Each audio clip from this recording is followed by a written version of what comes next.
साथ भोपाल से आ रहे जहां पे बड़े चार्टर्ड अकाउंटेंट के ठिकानों पर दबिश लगातार जारी है।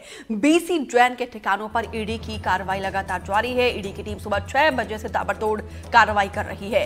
अरेरा कॉलोनी में ईडी की कार्रवाई जारी है। अरेरा कॉलोनी आपको बता दें कि भोपाल का पॉश कॉलोनी में से एक है। यहाँ पे रसूखदार लोग रहते हैं और बड़े पैमाने पर मनी लॉन्ड्रिंग को करने का और काले धन रखने की शिकायत मिली है जैन के, जिसके आधार पर दर्जनों ठिकानों पर कार्रवाई जारी है। जैन के सहयोगियों पर भी डाले जा सकते हैं छापे। ये बड़ी जानकारी इस वक्त हम आपको राजधानी भोपाल से दे रहे हैं, जहां पर देखिए बीसी जैन जो कि प्रदेश के सबसे बड़े चार्टर्ड अकाउंटेंट में से एक है, अच्छा खासा नाम है उनका। और यहां पे देखिए सुबह 6 बजे से ही ईडी की टीम कार्रवाई कर रही है।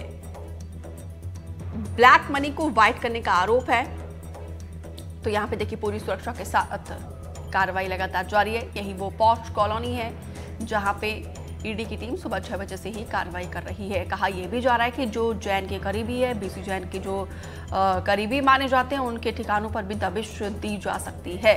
कई दस्तावेज यहाँ पे अधिकारियों के हाथ लगे हैं, ये भी कहा जा रहा है।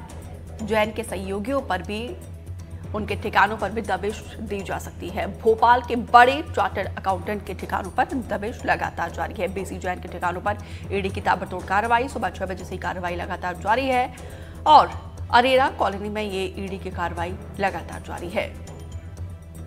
तो बड़े पैमाने पर मनी लॉन्ड्रिंग करने और काले धन को सफेद करने का यह आरोप लगा है। इसकी शिकायत मिल रही थी। ईडी को इन्फोर्समेंट डायरेक्टोरेट की टीम सुबह से ही यहाँ पे दबिश दे रही है। तो कई दस्तावेज हाथ में लगे हैं ईडी की टीम को, ये कहा जा रहा है। और देखिए यहाँ पे जो बीसी जैन के करीबी है, जिनका बीसी जैन के घर आना जाना लगातार बना रहता है, उनके ठिकानों पर भी दबिश दी जा सकती है, पूछताछ हो सकती है, जिसके बाद से हड़कंप मचा हुआ है। राजधानी भोपाल से ये ब्रेकिंग न्यूज, जहां पे देखिए बड़े चार्टर्ड अकाउंटेंट जिनका नाम बड़े ही रसूख के तौर पर लिया जाता है चार्टर्ड अकाउंटेंट के क्षेत्र में, और यही वो बीसी जैन हैं जिनके ठिकानों पर दबिश जारी है। जैन के सहयोगियों के ठिकानों पर भी दबिश दी जा सकती है, यह कहा जा रहा है।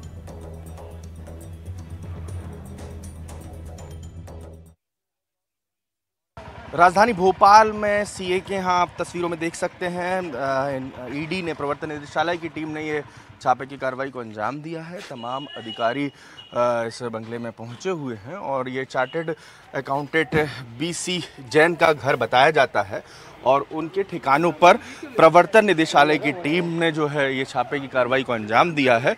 तड़के टीम आज पहुंची हुई थी।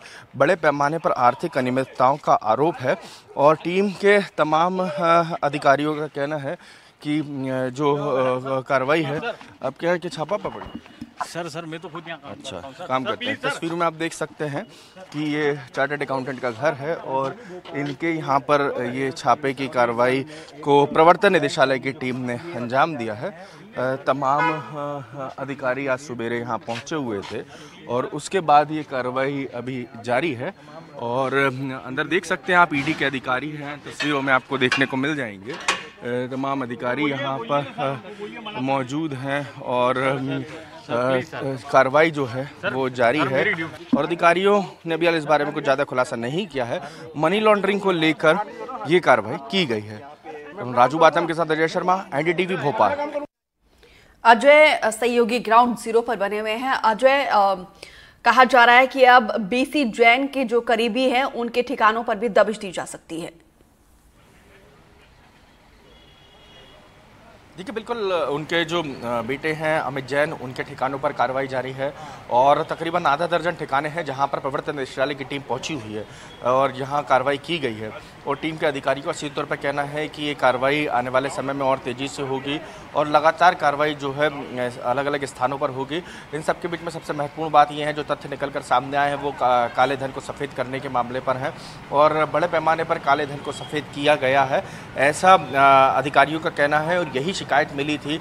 कई उनके जो क्लाइंट्स हैं अमित जैन के और बीसी जैन के, उन क्लाइंट्स का उन्होंने धन जो था वो ब्लैक मनी जो थी वो वाइट मनी की, उसको विदेशों में निवेश कराया और अलग अलग माध्यमों से जो गलत रूट्स हुआ करते थे, जो फाइनेंशियल ऑफेंस को लेकर रूट्स हुआ करते थे, उनका उन्होंने इस्तेमाल किया है, जिसके आधार पर भोपाल के तकरीबन आधा दर्जन से ज़्यादा ठिकानों पर ये कार्रवाई की जा रही है और सभी जगह तकरीबन सुबह 6 बजे टीम पहुंची थी।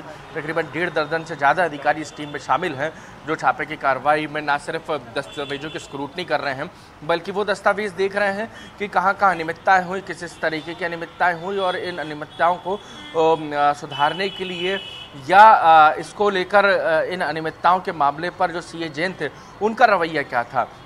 ये तमाम बातें हैं, उन्होंने गलत माध्यम चुने हैं, जिसके बाद जो प्रवर्तन निदेशालय की टीम है, ईडी की टीम है, उसने इस छापे की कार्रवाई को अंजाम दिया है। कई ब्यूरोक्रेट्स और कई पॉलिटिशियंस और कई रियल एस्टेट कारोबारियों से जुड़े हुए दस्तावेज मिले हैं, जिनमें गलत आर्थिक अनियमितताओं से जुड़े हुए मामले हैं और इन आर्थिक अनियमितताओं को लेकर जो है उन्होंने उनके पास शिकायत थी और इसी के आधार पर कार्रवाई हुई है। और अब आने वाले समय में तस्वीर साफ होगी, जैसे जैसे दिन ढलेगा वैसे वैसे परतें उखड़ती चली जाएंगी और जानकारियाँ निकलती चली जाएंगी और जानकारियाँ सामने आती जाएंगी कि आखिर इस काले धन के पीछे के कारोबार को संचालित करने के पीछे मकसद क्या था और कौन कौन वो चेहरे हैं जो इस छापे की कार्रवाई के जद में आए हैं। तकरीबन अभी हाल ईडी के अधिकारियों ने इस पूरे मामले पर कुछ भी कहने से बचते नजर आए हैं और जल्दबाजी होगी कुछ भी हम भी कहें। पूरी कार्रवाई का तकरीबन दोपहर तक का वक्त ईडी के अधिकारियों ने कहा था कि जो जानकारी है वो दोपहर तक साफ हो पाएगी कि क्या क्या इसमें जो है जानकारियां हैं और किस तरीके से गलत रास्तों को चुना गया। बिल्कुल अजय, ये बताइए जरा यहाँ पे बीसी जैन के कितने ठिकानों पर दबिश दी जा रही है और कितने ऐसे करीबी है जो उनके करीबी बताए जा रहे हैं, उनके ठिकानों पर दबिश दी जाएगी या फिर दी जा रही है अभी?